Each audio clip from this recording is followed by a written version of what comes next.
trusting twins. Ever since Donald and Douglas had swapped their identities, they had become ever so anxious that the Fat Controller did not find out about their deceiving.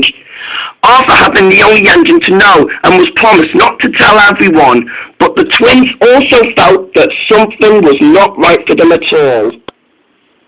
On their daily work, they were still anxious. "I'm worried, Donald," said Douglas. "What if the young controller finds out about what we did?" "Dinner fast yourself," said Donald. "The young enthusiast said we'll be safe here. There's no chance we'll be sold for scrap.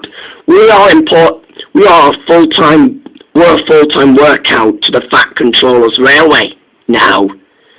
"But all the same," said Douglas, "the Fat Controller still wouldn't be happy about what we did."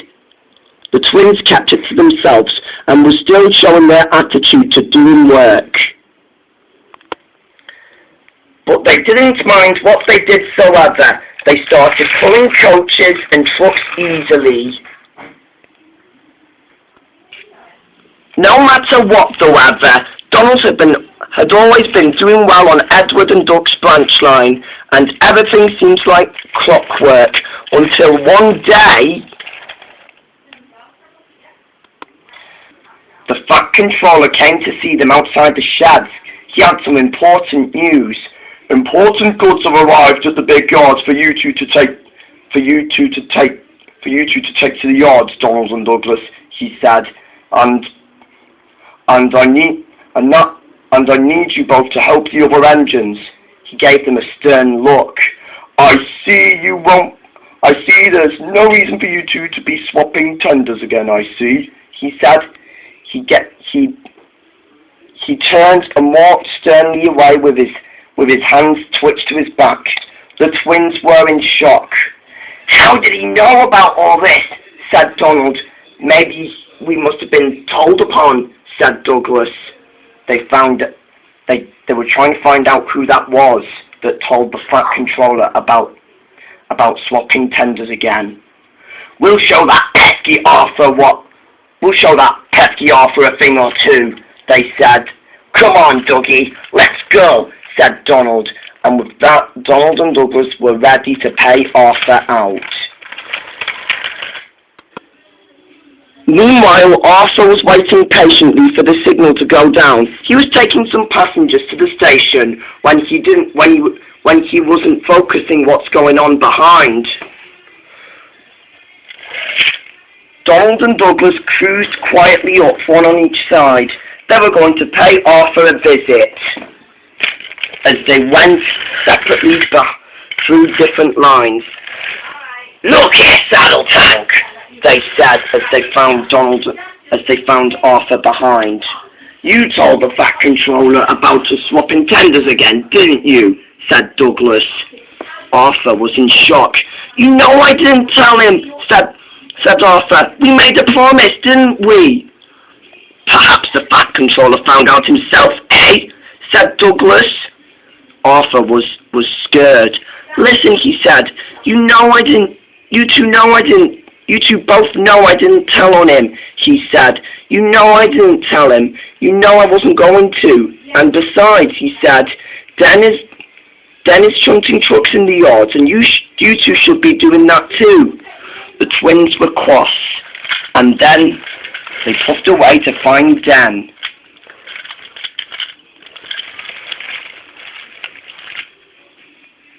Meanwhile, Donald and Douglas were still searching for Dan when they met Bert and Nert at the sheds. Good morning, you two," said Donald. "You two don't seem to have seen Dan by any chance." "What do you want to see Dan for?" asked the twins.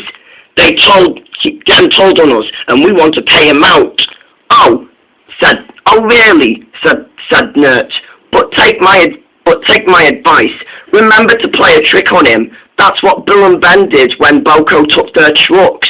"Good idea," said Donald. "Thank you." And with that, the Scottish twins were off to find Dan.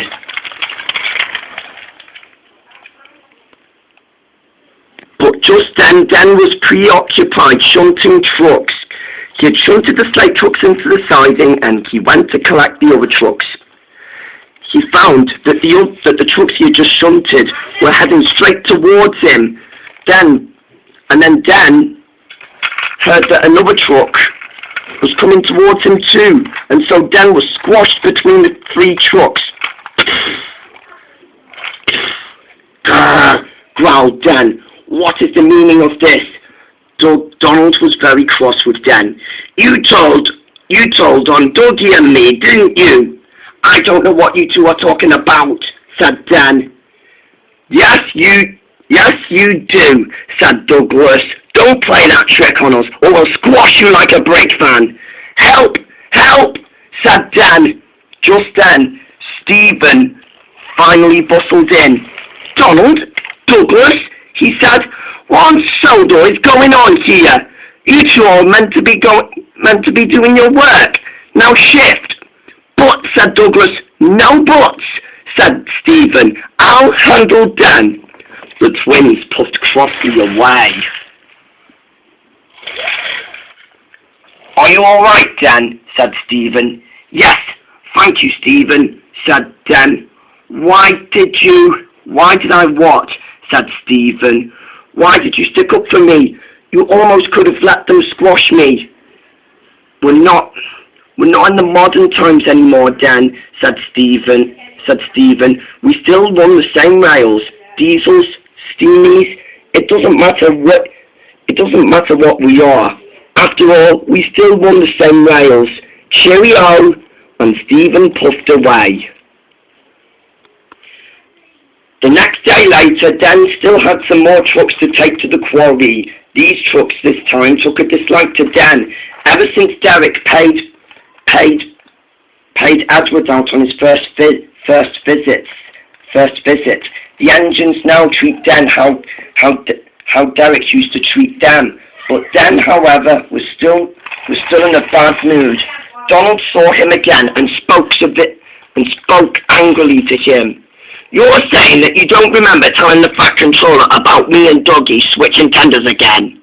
I don't believe you, he said, and Donald puffed crossly away. He didn't know that the Fat Controller found out himself, and with that, the engines were beginning to think that the rumours were true. Meanwhile, however, Douglas had to take some school children to school. He buffered up to his coach with Emily next to him. She began to feel sorry for Douglas. I'm sorry about what Dan did to you and Donald, she said. I never liked him myself anyway. Douglas felt better. It's all right, said Douglas. I never liked him too anyway, he said, and the two engines agreed. Then there was trouble. The boys were deciding to show off by having a ride on the train. They went inside Douglas's cab, and then without Douglas's driver watching them, Douglas began to leave the station and by hearing his whistle blow. I'd best be on my way, he said. But Douglas, said Emily, you haven't been coupled to your coach. But Douglas didn't listen.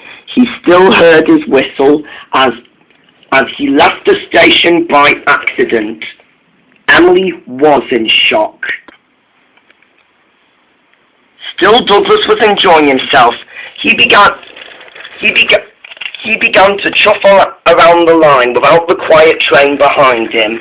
But he didn't know that it was behind. He didn't know he had lost his train. Oh, that was easy, he thought. Hey, aren't I going too much faster? said Douglas, but no one replied. Douglas was shocked when he found out that he had lost his train and driver. Wait a minute, he said. You're not my driver. Who are you? Just then no one noticed, and then Douglas went too fast. Help! Help! He said. Douglas went way too fast. He went down the hill, raced under the tunnel, and raced past by the station. The station master was in shock as he telephoned for help. Meanwhile, Donald was having his nap when Dan bustled in to wake Donald up. "Donald, wake up!" he said. "Douglas is in a runaway." Donald was very cross. "Will you ever stop lying, Dan?" he said. "If Douglas was a runaway, then why don't you go fetch him yourself?" "I can't," said Dan. "I'm not strong enough or fast enough. You have to believe me, Donald. Trust me," he said. "Why would I ever believe you?" said Douglas, as he heard a loud voice. "Help!" it went. It was Douglas, racing past by. "Dougie's in trouble," he said. "I'm coming!" But then he bustled into the rescue. "What happened?" he asked Douglas. "Some children were driving me roughly," said Douglas, "and I thought it was my driver, but it was them kids," he said. "Don't worry," said Douglas. "I'm gonna save the day." And at last, however, Donald was halfway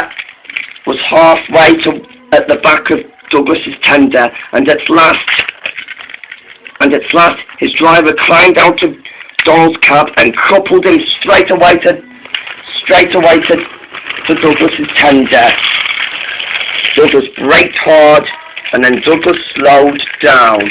He was safe at last, as they almost reached the main line together.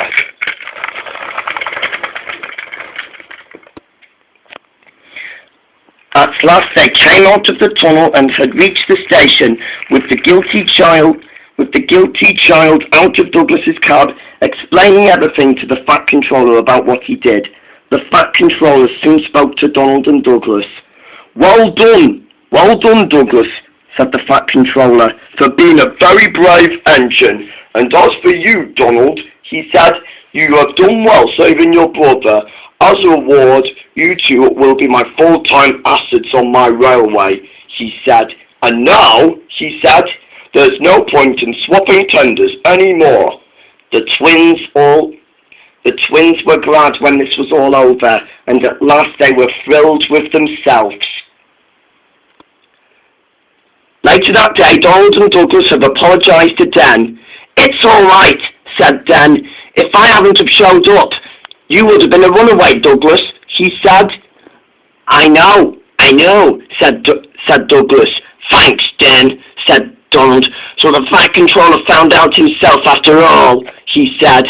"Anyways," he said, "thanks to you, Doc, I wouldn't have been here to rescue Douglas myself," he said. "It's all right," said Dan. "After all, we do run the same rails." And with that, the twin engines and one diesel had made friends and have now united together.